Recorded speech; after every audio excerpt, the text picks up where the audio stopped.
Hello everyone, welcome to this week's Tech Tip of the Week. This week we'll be demonstrating how to add a diagonal bracing to an MWF wall panel.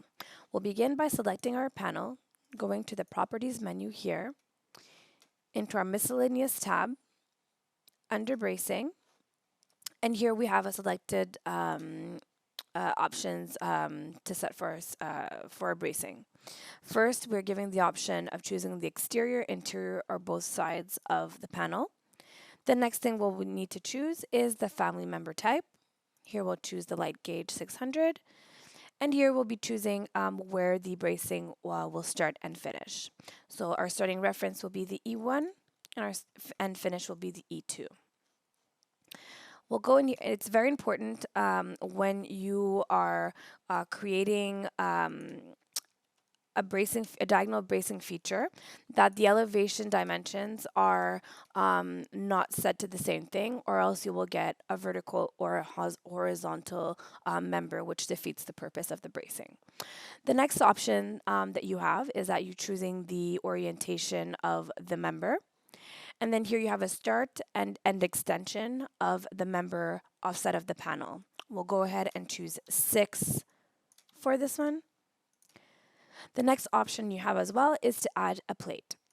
Now the plate, what we'll do, it will connect the bracing to the bracing member to the wall panel.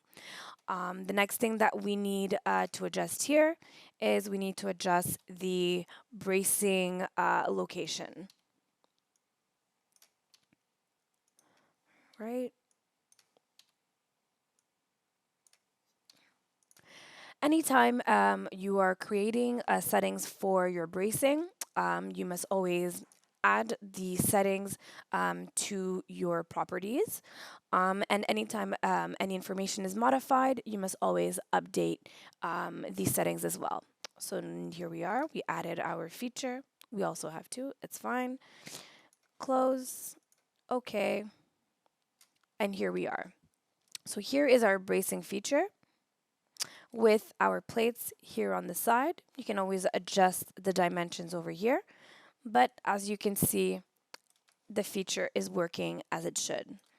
Stay tuned next week for our X bracing tutorial on the MWF Pro Suite wall panels. Thanks for tuning in. See you next week.